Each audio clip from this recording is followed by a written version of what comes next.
नमस्कार दोस्तों, subject code BHIC 113 की सीरीज को आगे बढ़ाते हुए आज हम इसके चैप्टर नंबर 8 की स्टडी करेंगे। चैप्टर का नाम होगा सविनय अवज्ञा आंदोलन। आशा है पिछले सभी के सभी लेक्चर आपको अच्छे से समझ में आए होंगे और चीज़ें एकदम सही तरीके से आगे बढ़ रही होंगी। कमेंट बॉक्स में अपनी प्रतिक्रिया हमें ज़रूर दर्ज करें ताकि हमें ये पता चले कि आपकी पढ़ाई किस तरीके से आगे चल रही है या हमें इसमें कुछ अपडेट करने की आवश्यकता है। तो चलिए शुरू करते हैं आज की क्लास, जहां आज की क्लास में हम ये जानेंगे कि वो कौन से कारण थे जिनकी वजह से भारतीय राष्ट्रीय इतिहास में सविनय अवज्ञा आंदोलन को शुरू किया गया था। यानी कि इस चैप्टर में सबसे पहले हम ये जानेंगे कि वो कौन सी परिस्थितियाँ थी जिसके परिणामस्वरूप इस आंदोलन की शुरुआत हुई। इसके बाद ये बताया जाएगा कि यह आंदोलन किस तरह शुरू हुआ और इसके अंतर्गत कांग्रेस ने क्या कार्यक्रम सेट किए कि हमें इस आंदोलन को किस तरीके से आगे बढ़ाना है। ये सारी चीज़ें हम समझेंगे, लेकिन परिणाम इस आंदोलन का भी ज़्यादा अच्छा नहीं रहेगा। तो हम ये भी जानेंगे आखिर वो कौन से कारण थे जिसकी वजह से आंदोलन को स्थगित करना पड़ा और ये आंदोलन अपने लक्ष्य को प्राप्त क्यों नहीं कर पाया। इसके साथ साथ लास्ट में ये पता चलेगा कि भले ही आंदोलन अपना लक्ष्य हासिल ना कर पाया हो, लेकिन फिर भारतीय इतिहास में इस आंदोलन का क्या महत्व था। तो भारतीय इतिहास में सविनय अवज्ञा आंदोलन का क्या महत्व था, वो कौन से कारण थे जिसकी वजह से आंदोलन शुरू किया गया। इतना ही नहीं, आंदोलन का एजेंडा क्या था, आंदोलन किस तरीके से आगे बढ़ाया गया और वो कौन से रीजन थे जिसकी वजह से आंदोलन आगे नहीं बढ़ पाया। ये तमाम चीज़ें हम इस चैप्टर में पढ़ेंगे। तो चलिए शुरू करते हैं चैप्टर को। सबसे पहले चैप्टर की एक प्रस्तावना दी गई है जो कि कुल मिलाकर हमें यह बताती है कि इस चैप्टर में हम क्या पढ़ेंगे। चैप्टर की जो शुरुआत है वो यहाँ से है, पृष्ठभूमि से, जहाँ हमें यह बताया जाएगा कि 1922 से लेकर 1930 तक भारतीय राजनीतिक व्यवस्था में क्या क्या चीज़ें हो रही थी। तो देखो, पिछली क्लास में हमने यह पढ़ा था कि 1920 की शुरुआत में गांधी जी ने एक बहुत बड़े आंदोलन की तैयारी शुरू कर ली थी और उस आंदोलन को हम असहयोग आंदोलन के नाम से जानते हैं। तो फर्स्ट वर्ल्ड वॉर की जो परिस्थितियां थी, फर्स्ट वर्ल्ड वॉर के बाद बड़े पैमाने पर जो महंगाई बढ़ गई थी, इतना ही नहीं, रॉलेट एक्ट आ गया था, जलियांवाला बाग हत्याकांड आ गया था। तो इन सभी की वजह से गांधी जी ने असहयोग आंदोलन शुरू किया। लेकिन फरवरी 1922 में जब चोरी चोरा घटना हुई तो इस घटना के बाद गांधी जी ने असहयोग आंदोलन वापस ले लिया था। ये तमाम बातें हमने पिछली क्लास में करी थी, तो इसके लिए आप पिछली क्लास की वीडियो देख लीजिए। आज की क्लास यहाँ से शुरू होती है कि जब फरवरी 1922 में असहयोग आंदोलन वापस ले लिया गया तो उसका क्या प्रभाव पड़ा। तो उसका प्रभाव ये पड़ा कि जो लोग बड़े पैमाने पर आंदोलन में शामिल हुए थे, असहयोग आंदोलन में शामिल हुए थे, उन लोगों का जोश फीका पड़ गया और बहुत सारे लोग गांधी जी से दूर हो गए, कांग्रेस से दूर हो गए। इवन कांग्रेस के बड़े बड़े जो लीडर थे वो खुद गांधी जी से दूर हो गए। उनका ये मानना था कि गांधी जी ने जो ये आंदोलन वापस लिया है, असहयोग आंदोलन, ये गांधी जी को वापस नहीं लेना चाहिए था। अब इसका परिणाम क्या हुआ कांग्रेस पर। तो मार्च 1923 में कांग्रेस के जो मेंबर थे वो कम होने शुरू हो चुके थे। कांग्रेस के सदस्यों की संख्या घटकर 1,06,000 तक पहुंच गई थी और अगर 1929 की बात करोगे तो अगले 6 सालों में ये संख्या और गिर गई और केवल 56,000 रह गई थी। यानी कि गांधी जी ने जो असहयोग आंदोलन लिया वापस, उसका सबसे बड़ा परिणाम ये पड़ा कि लोगों का कांग्रेस और गांधी जी के प्रति मोह भंग हो गया। क्योंकि जब आंदोलन अपने पीक पर था, बस एक छोटी सी हिंसात्मक घटना हुई और गांधी जी ने आंदोलन वापस ले लिया, ऐसा सोचना था लोगों का। तो इस सोच के परिणाम स्वरूप लोगों ने क्या करा, गांधी से दूरियां बनाई। इवन बड़े बड़े नेता खुद कांग्रेस से दूर हो गए और कांग्रेस की जो सदस्यता थी वो भी घट गई। जहां मार्च 1923 में इसकी सदस्यता घटकर 1,06,000 तक पहुंच गई थी, तो वहीं मई 1929 में तो इसमें सिर्फ 56,000 लोग ही रह गए थे। तो ऐसे में जो हमने ये शपथ ली थी कि हम दोहरे शासन को ख़त्म कर देंगे, स्वराज को चलाएंगे, परिषद और नगर पालिकाओं को आगे बढ़ाएंगे, ये सब चीज़ें सीमित होकर रह गई थी। परिवर्तन विरोधी जो लोग थे ये सिर्फ गांव में छोटे मोटे काम पर ही जोर दे रहे थे और धीरे करके सभी लोग अपने आप को राजनीतिक घटनाओं से अलग कर रहे थे।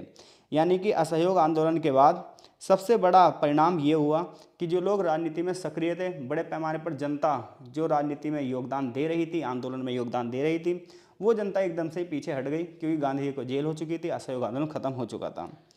दूसरा सबसे बड़ा परिणाम असहयोग आंदोलन खत्म होने का ये पड़ा कि असहयोग आंदोलन के दौरान हिंदू मुस्लिम एकता पर बल दिया गया था और बड़े पैमाने पर हिंदू और मुसलमानों ने दोनों ने मिलकर इस आंदोलन में हिस्सा भी लिया था। लेकिन अब मामला इसका उल्टा हो चुका है। 1920 के बाद जो मुद्दा है वो दंगों में आ गया है। यानी कि जहाँ पहले हिंदू मुस्लिम एकता की बात की जा रही है, अब दंगे होने शुरू हो चुके हैं। सितंबर 1924 में उत्तर पश्चिमी सीमांत के क्षेत्र की कोहाट की बात करें तो यहाँ हिंदू विरोधी हिंसा हुई, यानी कि हिंदुओं के विरोध में हिंसा हुई। अप्रैल और जुलाई 1926 में कलकत्ता में दंगों की 3 घटनाएं हुई, 138 लोग मारे गए। उसी साल ढाका, पटना, रावलपिंडी, दिल्ली, उत्तर प्रदेश में सांप्रदायिक दंगे हुए। यानी कि जहां असहयोग आंदोलन के दौरान खिलाफत और कांग्रेस एक साथ हुई थी, हिंदू मुस्लिम एकता की बात की जा रही थी, अंग्रेजों को जड़ से उखाड़ने की बात की जा रही थी, वहीं 1920 के बाद 1922 के बाद हिंदू मुस्लिम दंगे होने लगे, खासतौर पर हिंदू विरोधी दंगे हुए।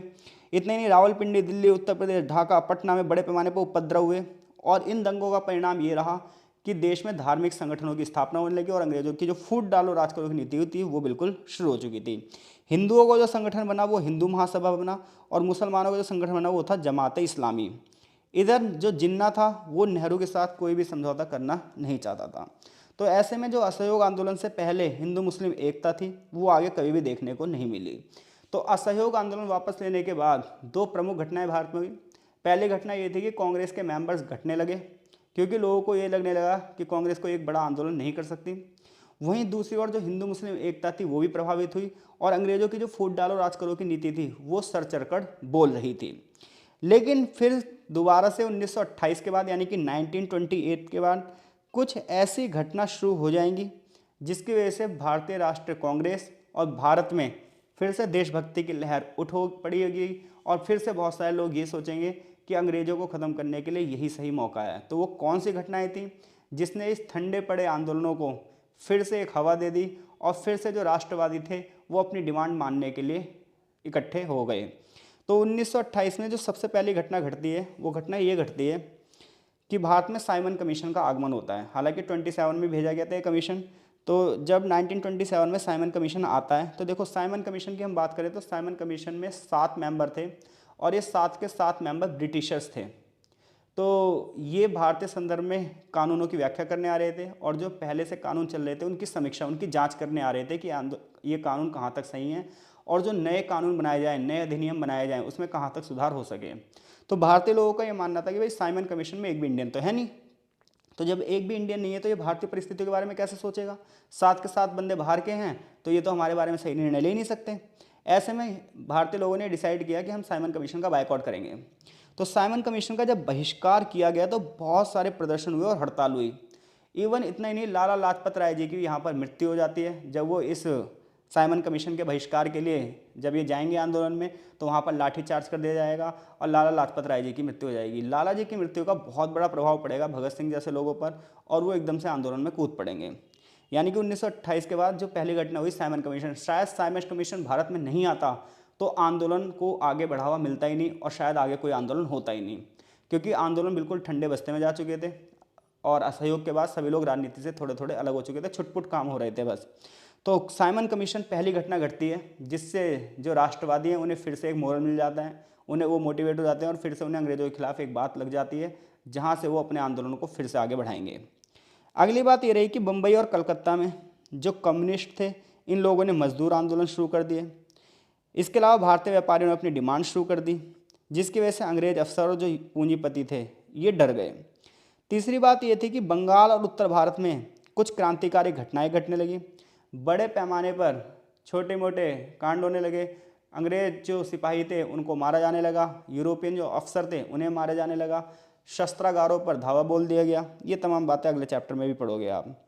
इसके अलावा विभिन्न क्षेत्रों में किसान आंदोलन होने लगे, खासतौर पर 1928 में गुजरात में वल्लभ भाई पटेल के नेतृत्व में बरदौली सत्याग्रह किया गया। इस सत्याग्रह की बात ये थी कि किसानों की लगान बढ़ा दी गई थी और इस लगान को कम करने के लिए आंदोलन शुरू हुआ था। यानी कि 1922 से 1927 तक आंदोलनों की गतिविधियां बिल्कुल रुक गई थी, लेकिन 1927 में साइमन कमीशन की एंट्री इंडिया में और बड़े पैमाने पर प्रदर्शनों की शुरुआत, बम्बई और कोलकाता में मजदूर आंदोलन को आगे बढ़ना, बंगाल और उत्तर भारत में क्रांतिकारी माध्यम से छापेमार युद्ध की शुरुआत और उधर किसान आंदोलन हो रहा है गुजरात में वल्लभ भाई पटेल के नेतृत्व में। तो ये कुछ घटनाएं हैं जिन्हें जोड़ा जाए तो एक बड़े आंदोलन की तैयारी होगी और एक बड़ा आंदोलन होगा जिसका नाम होगा सविनय अवज्ञा आंदोलन। इसके अलावा और क्या घटना घटी, उसके अलावा एक घटना और घटी कि कांग्रेस में अब सुभाष चंद्र बोस जी के नेतृत्व में और पंडित जवाहरलाल नेहरू के नेतृत्व में एक नई विचारधारा का उदय हुआ। अब तक जो कांग्रेस थी उसकी ये डिमांड थी कि हमें डोमिनियन स्टेट्स का दर्जा मिल जाए। डोमिनियन स्टेट्स का मतलब यह है कि हम अपना देश तो खुद ही चलाएंगे लेकिन हमारे जो विदेशी मामले हैं, रक्षा मामले हैं, वो ब्रिटेन के अंतर्गत होंगे। यानी कि जो हमारी फॉरेन पॉलिसी है और जो हमारी सिक्योरिटी है वो उसके लिए डिसीजन इंग्लैंड ही लेगा। मतलब एक तरीके से हम इंग्लैंड के अंडर में ही रहेंगे, बट शासन जो है वो हम चलाएंगे, डोमिनेंट स्टेट्स का दर्जा हमें मिल जाएगा। तो अब तक कांग्रेस डोमिनेंट स्टेट्स मांग रही थी, लेकिन 1929 में कांग्रेस की जो एनुअल मीटिंग हुई लाहौर में, तो 1929 में लाहौर के अधिवेशन में गांधी जी ने और कांग्रेस ने फाइनली ये डिक्लेरेशन दे दी, ये घोषणा दे दी कि भाई अब हमें डोमिनेंट स्टेट्स का दर्जा चाहिए ही नहीं, अब हमें चाहिए पूर्ण स्वराज, अब हमें चाहिए पूर्ण स्वतंत्रता। इवन 1929 के लाहौर अधिवेशन में ये डिसाइड किया गया कि हम 26 जनवरी 1930 को अपनी आज़ादी घोषित कर रहे हैं और 26 जनवरी 1923 को हम पूर्ण स्वराज दिवस को मनाएंगे। तो इन सभी घटनाओं का अध्ययन करते हैं कैम्ब्रिज स्कूल के इतिहासकार, और ये कहते हैं कि अगर शायद साइमन कमीशन इंडिया नहीं जाता तो शायद कांग्रेस कोई आंदोलन बड़ा सा एक खड़ा नहीं कर पाती। तो अब तक सिर्फ इतनी सी बात है कि एक क्वेश्चन बनता है यहाँ से कि भारतीय राजनीति में 1928 और उसके बाद वो कौन सी घटनाएं थी जिन्होंने सविनय अवज्ञा आंदोलन की पृष्ठभूमि तैयार करी। तो आप ये बताओगे कि असहयोग आंदोलन के बाद जब चोरी चोरा घटना हुई, असहयोग आंदोलन वापस ले लिया गया, तो उसके बाद क्या हुआ था, जो अंग्रेज विरोधी कार्य थे वो ठंडे बस्ते में पड़ चुके थे। लेकिन इवन इतना ही नहीं, कांग्रेस के मेंबर की संख्या भी घट रही थी। इसके अलावा बड़े पैमाने पर हिंदू मुस्लिम दंगे भी हो रहे थे। लेकिन उसके बाद जब साइमन कमीशन की इंडिया में एंट्री होती है, ये एक यू टर्न होता है भारतीय राष्ट्रवाद के इतिहास में। इसके अलावा बम्बई और कोलकाता में कम्युनिस्ट जो होते हैं वो मजदूरों के लिए आंदोलन करने शुरू कर देते हैं। क्रांतिकारी गतिविधियां, भगत सिंह जैसे जो लोग थे इनकी एक्टिविटी एकदम से बढ़ जाती है और किसान आंदोलन शुरू हो जाते हैं। सुभाष चंद्र बोस और पंडित जवाहरलाल नेहरू की लीडरशिप में कांग्रेस को एक नई दिशा प्रदान की जाती है। और इतना ही नहीं, कांग्रेस ने सबसे बड़ी बात जो रखी 1929 के लाहौर अधिवेशन में, उन्होंने ये कहा भाई अब हमारा पूर्ण स्वराज लक्ष्य होगा, अब हमें डोमिनेंट स्टेट्स नहीं चाहिए। तो ये सारी बातें रही जिसकी वजह से एक बड़े आंदोलन की पृष्ठभूमि तैयार हो गई। अब सविनय अवज्ञा आंदोलन की शुरुआत होगी और इसका पहला दौर होगा मार्च 1930 से 31 तक। देखिए सविनय अवज्ञा आंदोलन वैसे तो 1930 टू 1934 तक चला है, लेकिन यह आंदोलन बीच में एक बार के लिए स्थगित हो गया था और यही इसकी सबसे बड़ी कमी थी। तो 1929 में गांधी जी ने पूर्ण स्वराज की बात मान ली थी और यह तय किया गया कि हम 26 जनवरी 1930 को पूरे देश में स्वतंत्रता की घोषणा कर देंगे और स्वतंत्रता दिवस मनाएंगे। ज़्यादा से ज़्यादा लोगों को स्वतंत्रता की शपथ दिलाई जाएगी। इसके पीछे सबसे बड़ा रीज़न यही था कि लोगों को फिर से इकट्ठा किया जाए, राजनीति के प्रति फिर से अवेयर किया जाए।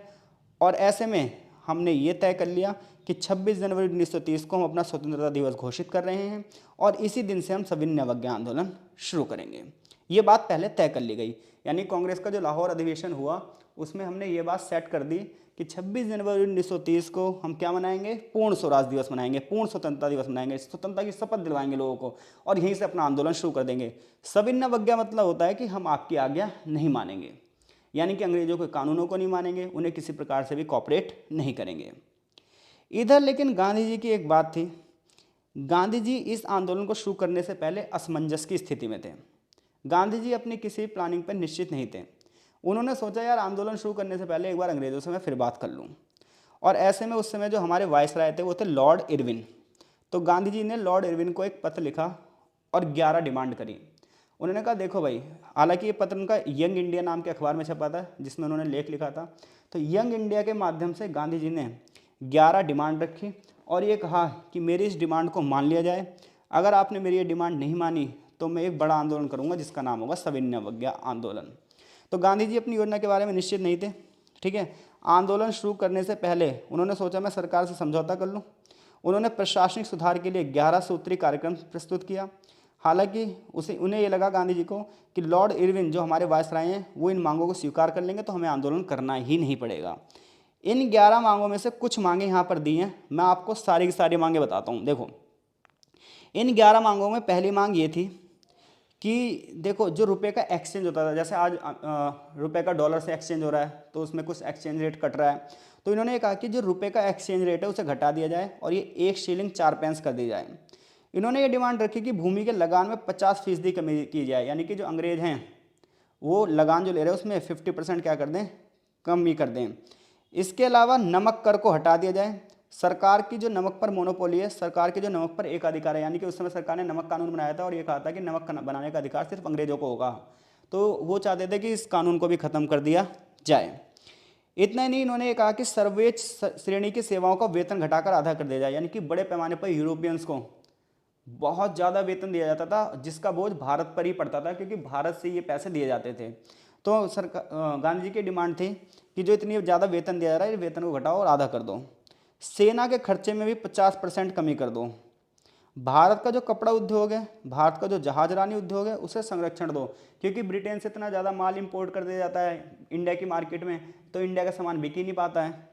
इसके अलावा सभी राजनीतिक कैदियों को रिहा कर दिया जाए, यानी कि जितने भी राजनीतिक कैदी बनते, खासतौर पर भगत सिंह, इन सब के लिए इन्होंने बात करी। इतना ही नहीं, इन्होंने कहा कि डाक आरक्षण बिल पास कर दिया जाए, कुछ रक्षात्मक शुल्क लगाए जाएं, तटीय और यातायात और रक्षा विधेयक को पास किया जाए।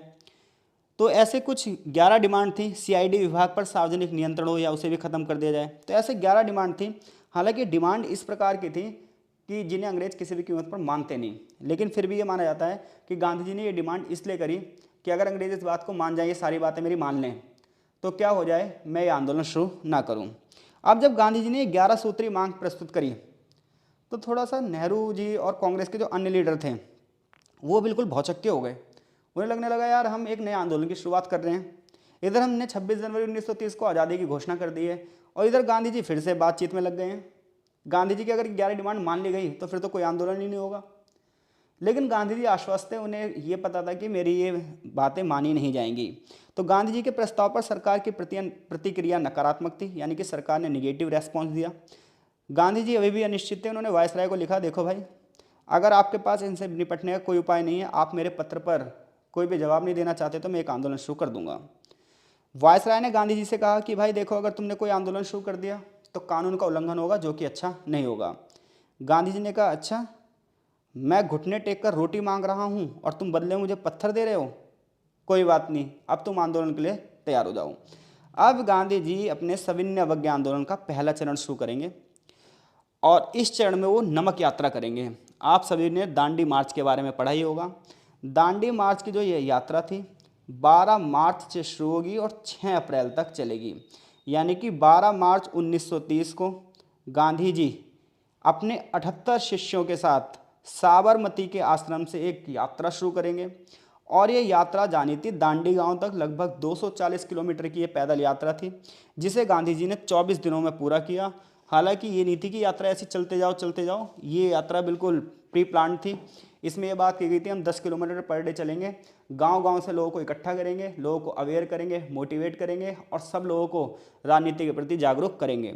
शुरुआत में अंग्रेजों ने इस यात्रा को हल्के में लिया। उन्हें लगने लगा कि ये पैदल यात्रा कहाँ सक्सेस हो पाएगी और ऊपर से नमक बनाकर कानून तोड़ने पे कौन सी बड़ी बात हो जाएगी। यानी गांधी जी ने सविनय अवज्ञा मतलब हम आपकी आज्ञा नहीं मानेंगे। तो हम आपकी आज्ञा नहीं मानेंगे, तो सरकार ने नमक कानून बनाया था, तो गांधी जी ने डिसाइड किया हम पहले नमक कानून तोड़कर इनकी आज्ञा को तोड़ेंगे। तो गांधी जी ने इस यात्रा के पीछे ये कार्यक्रम दिया कि हर जगह नमक बनाया जाए, यानी कि मैं तो दांडी पहुंचकर नमक बनाऊंगा, बाकी सभी लोग अपने अपने स्तर पर इस आंदोलन को आगे बढ़ाएं। विद्यार्थी कॉलेज छोड़ दें, सरकारी कर्मचारी सरकारी नौकरी से इस्तीफा दे दें, विदेशी कपड़ों को जला दिया जाए, सरकार को कोई कर अदा नहीं किया जाएगा, औरतें शराब की दुकानों के आगे धरना दें और शराब की दुकानों को बंद करवाएं। शुरुआत में थोड़ा सा असमंजस था कि यार नमक का मुद्दा और इसको लेकर आप आंदोलन कर रहे हो, कोई बड़ी चीज़ ढूंढो जिससे ज़्यादा से ज़्यादा लोग अवेयर हो।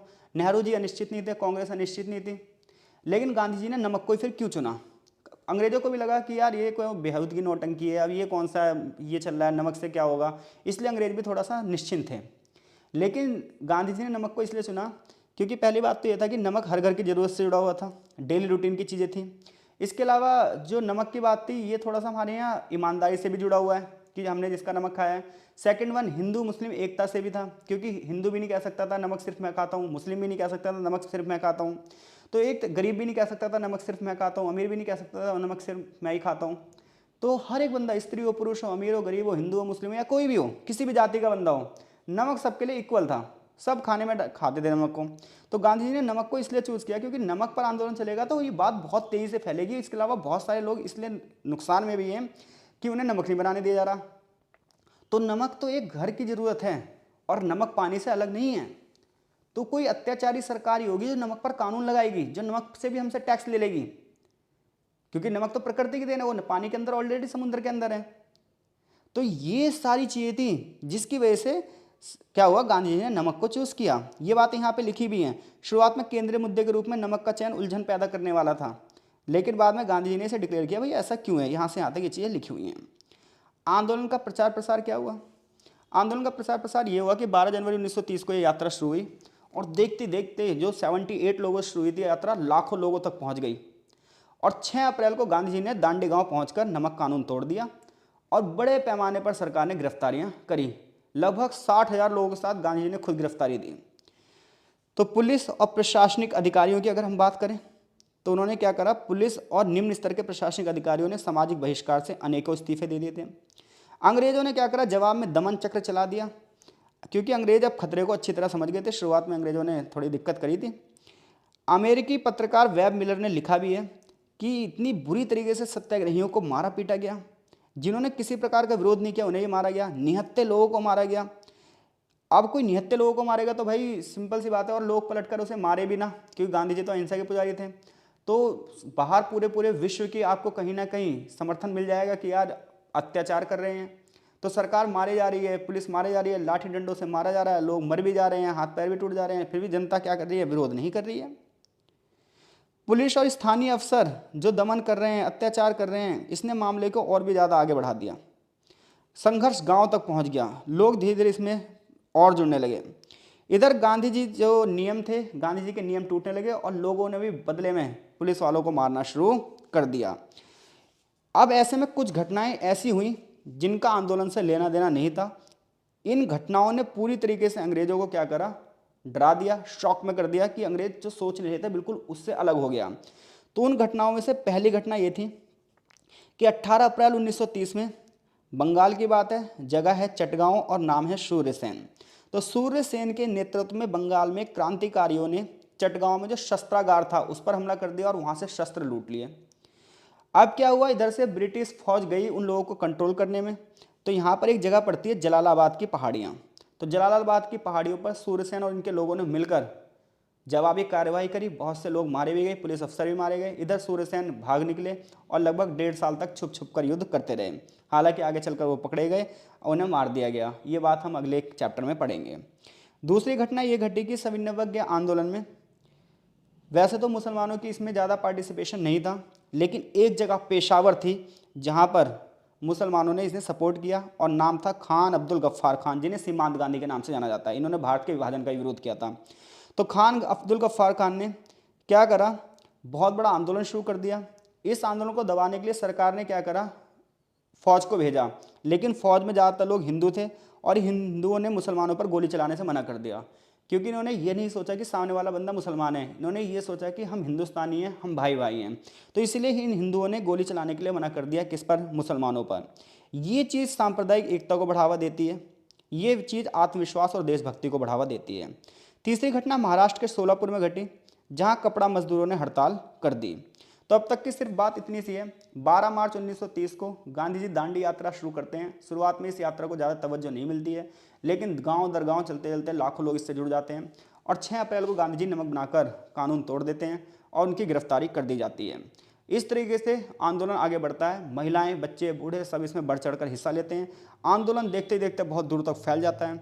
पुलिस जवाब में अत्याचारी गतिविधियां करती है, बड़े पैमाने पर लोगों को मारा जाता है और जेल में भर दिया जाता है। इधर ये घटनाएं चल रही हैं, लेकिन उसी दौरान बीच में कुछ घटनाएं ऐसी चली जिनका सविनय आंदोलन से तो लेना देना नहीं था, लेकिन वो अपने अपने स्तर पर आंदोलन चला रहे थे। तो सूर्यसेन के नेतृत्व में चटगांव शस्त्रागार की जो लूट हुई, और पेशावर में खान अब्दुल गफ्फार खान का आंदोलन, और महाराष्ट्र के शोलापुर में जो कपड़ा हड़ताल हुई, ये 3 चीज़ें ऐसी थी जो आंदोलन से अलग थी, लेकिन कहीं ना कहीं आंदोलन से जुड़ी हुई थी। यानी कि गांधी जी के जो रूल थे अहिंसा के, वो हर कोई मानने के लिए तैयार नहीं था। लोग अपने अपने तरीके से अपनी अपनी चीज़ों को आगे बढ़ा रहे थे। इधर गांधी जी को जेल हो गई है और छोटे छोटे स्तर पर लोग अपने अपने तरीके से काम कर रहे हैं। ऐसे में एक नया सत्याग्रह शुरू होता है जिसे हम वन सत्याग्रह कहते हैं। तो बिहार, बंगाल के कुछ इलाकों में ऐसी चीज़ें थीं कि जहां लोगों को जंगलों में जाने के लिए मना कर दिया गया था, जंगलों को रिजर्व घोषित कर दिया गया था। पहले लोग उन जंगलों में जाते थे, लकड़ियाँ इकट्ठी करते थे, पशुओं को चारा खिलाते थे, लेकिन अब उन जंगलों में रोक लगा दी गई थी। तो लोगों ने वन सत्याग्रह शुरू करा और उन जंगलों में घुसपैठ शुरू कर दी और वहाँ के संसाधनों का प्रयोग करना भी शुरू कर दिया। तो ये तमाम चीज़ें आंदोलन के दौरान चल रही हैं। अब हम बात करें कि आंदोलन में कौन कौन लोग शामिल हुए। तो असहयोग आंदोलन में तो बड़े पैमाने पर जो पढ़े लिखे लोग शामिल हुए थे, शहरी लोग शामिल हुए थे, लेकिन सविनय अवज्ञा आंदोलन में ये लोग शामिल नहीं हुए, क्योंकि इन्हें लगने लगा गांधी जी फिर आंदोलन चलाएंगे, फिर वापस ले लेंगे, हम पिटेंगे बेमतलब में, होने का क्या है। तो असहयोग आंदोलन की तुलना में 1930 में जो शहरी समर्थन था वो नहीं मिला गांधी जी को। लोगों ने, वकीलों ने वकालत नहीं छोड़ी। असहयोग आंदोलन के दौरान तो वकीलों ने वकालत छोड़ दी थी। विद्यार्थियों ने इस बार स्कूल नहीं छोड़ा, केवल गिने चुने 2-4 ही लोग थे, क्योंकि और जबकि असहयोग आंदोलन में बहुत सारे विद्यार्थियों ने स्कूल छोड़ दिया था, सब ने अपने भारत के स्कूलों में एडमिशन लेना शुरू कर दिया था। तो ऐसे में ये लोग अट्रैक्ट ज़्यादा नहीं हुए। कि उत्तर भारत की बात करें तो उस समय भगत सिंह की लीडरशिप में बहुत ज़्यादा फेमस थे वो भगत सिंह, इवन गांधी से भी ज़्यादा फेमस हो गए थे उस समय भगत सिंह। तो उस भगत सिंह से लोगों की ज़्यादा अभिरुचि थी, लोग भगत सिंह वाले ग्रुप में ज़्यादा शामिल थे, इस वजह से सविनय अवज्ञा आंदोलन में ज़्यादा लोग शामिल नहीं हुए। ये अगर हम बात करें मुसलमानों की हिस्सेदारी की, तो मुसलमानों की हिस्सेदारी में बस केवल खान अब्दुल गफ्फार खान को छोड़ दो आप, तो इसके अलावा और कोई मुस्लिम इसमें शामिल नहीं हुए, जिन्हें हम बादशाह खान के नाम से भी जानते हैं। अगर आप गिरफ्तार कैदियों की बात करोगे तो 679 कैदियों में से सिर्फ 9 ही मुसलमान थे इलाहाबाद के अंदर, जिससे पता चलता है कि मुसलमानों ने इस आंदोलन में ज़्यादा समर्थन नहीं दिया, क्योंकि असहयोग आंदोलन में मुसलमानों ने समर्थन खिलाफत की वजह से दिया था और यहाँ पर ऐसा कोई मुद्दा ही नहीं था। अब 1931 में जो हमारे वायसराय हैं लॉर्ड इरविन गांधी जी से समझौते का प्रस्ताव रखेंगे कि आप भाई हमारे साथ बैठिए, हम लंदन में गोलमेज सम्मेलन प्रस्तुत कर रहे हैं। तो लंदन में गोलमेज सभा है जिसमें भारत के जितने भी लीडर हैं वो वहाँ पर जाएं, उधर से ब्रिटिश प्रधानमंत्री रैमजे मैकडोनाल्ड बैठेंगे और जो भारत के लिए जो भी आपको डिमांड करनी है आप प्रधानमंत्री से वहाँ पे महाराज से कर लीजिए, रैमजे मैकडोनाल्ड से प्रधानमंत्री से कर लीजिए वहाँ पर। अब गांधी जी पहले गोलमेज सम्मेलन को बायकॉट कर देंगे क्योंकि वो रहेंगे जेल में। तो इरविन गांधी जी से बात करेगा और गांधी जी की रिहाई हो जाएगी और गांधी जी बाहर आ जाएंगे। अब गांधी जी दूसरी गोलमेज सम्मेलन के लिए जाएंगे। आंदोलन में महिलाओं की भूमिका बहुत ज़्यादा रहेगी, छोटे दुकानदारों की भूमिका बहुत ज़्यादा रहेगी।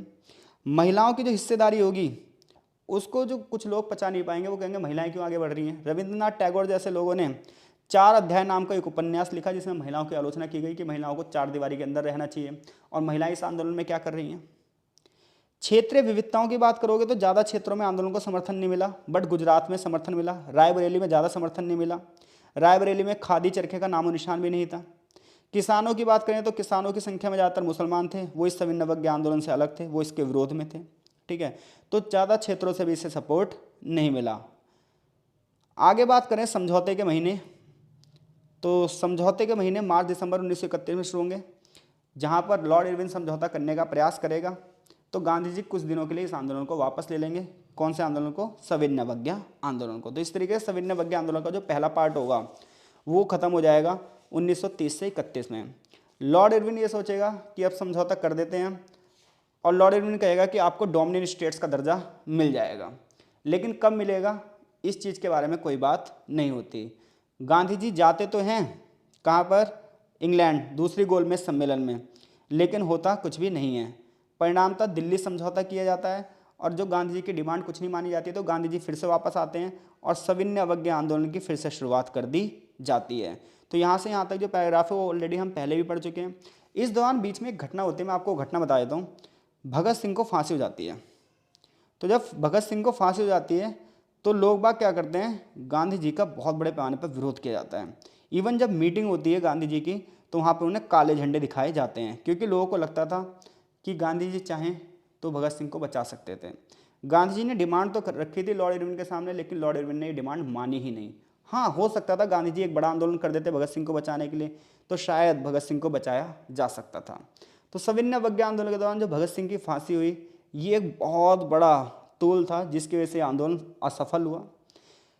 आंदोलन रुका और दोबारा जब ये आंदोलन शुरू हुआ तो बहुत सारे लोगों ने अपनी गिरफ्तारियां तो दी, लेकिन सपोर्ट उतने तरीके से मिल पाया जितने तरीके से इसे मिलना चाहिए था। शुरुआत के 3 महीने में 1,20,000 लोगों ने गिरफ्तारी दी। शुरुआत में जिन व्यापारियों ने इस आंदोलन को समर्थन दिया था, फिर वो इस आंदोलन के समर्थन से वापस लेने लगे। क्यों? क्योंकि व्यापारियों को बड़े पैमाने पर नुकसान होने लगा था। महिलाएं भी इस आंदोलन से धीरे धीरे करके पीछे हटने लगी, क्योंकि उनको वो समर्थन नहीं मिला जो मिलना चाहिए था। इधर सरकार दमन का चक्र चला रही है। बंगाल को और बम्बई को 2 काले धब्बे बताएगा लॉर्ड विलिंगटन, जो नया वायसराय आएगा, और इस तरीके से आंदोलन ये खत्म हो जाएगा। आंदोलन का रुकना ही इस आंदोलन के लिए सबसे बड़ा जो था धब्बा था, जिसकी वजह से आंदोलन आगे नहीं चल पाया। आंदोलन के बाद की स्थिति ये थी, कांग्रेस कार्यकर्ता दो भागों में बढ़ जाएंगे। कुछ लोग सोशलिज्म की जो विचारधारा है उसको आगे बढ़ा देंगे, जमींदारी प्रथा को खत्म करने की बात की जाएगी और पूर्ण स्वराज के लिए बात की जाएगी। इधर गांधी और कई बड़े बड़े लोगों की गिरफ्तारी हो जाएगी। लेकिन अब ये नई तरीके से देश में आंदोलन करने की शुरुआत करेंगे। लेकिन इससे पहले कुछ चीज़ें हो पाती, सेकेंड वर्ल्ड वॉर शुरू हो जाएगा, यानी कि 1934 में आंदोलन शुरू होगा। 3 से 4 साल छोटी छोटी चीज़ों में चले जाएंगे। 1937 में चुनाव होगा और 1939 में सेकेंड वर्ल्ड वॉर शुरू हो जाएगा। सेकेंड वर्ल्ड वॉर का शुरू होना और भारत की आज़ादी, ये दो बहुत बड़ी चीज़ें थी जिनकी चर्चा अगले चैप्टर में की जाएगी। ठीक है, तो आई होप सो ये चीज़ें समझ में आपको आ गई हैं। देखो चैप्टर ये बहुत बड़े बड़े हैं, अगर बीच में हमने कुछ चीज़ों की समराइज़ किया है तो वो समरी में ही निपट जाते हैं। तो आपको इस तरीके से इसका आंसर लिखना है। जैसे क्वेश्चन आ जाए गांधी इरविन समझौता क्या था, इसका क्या प्रभाव पड़ा, लंदन में दूसरी गोलमेज सम्मेलन की असफलता के बाद सरकार ने सविनय अवज्ञा आंदोलन पर क्या प्रतिक्रिया थी, तो सविनय अवज्ञा आंदोलन फिर ज़्यादा आगे बढ़ ही नहीं पाया। तो ये तमाम तुम क्वेश्चन अब कर सकते हो। तो आशा है चीज़ें आपको समझ में आ रही होंगी। कमेंट बॉक्स में अपनी राय जरूर दीजिए। जो चीज़ें ना समझ में आए आप हमसे पूछ सकते हैं। आप हमारे टेलीग्राम ग्रुप में और चैनल में दोनों में ऐड हो सकते हैं। तो मिलते हैं आपसे नेक्स्ट चैप्टर की वीडियो के साथ। तब तक के लिए बहुत बहुत धन्यवाद।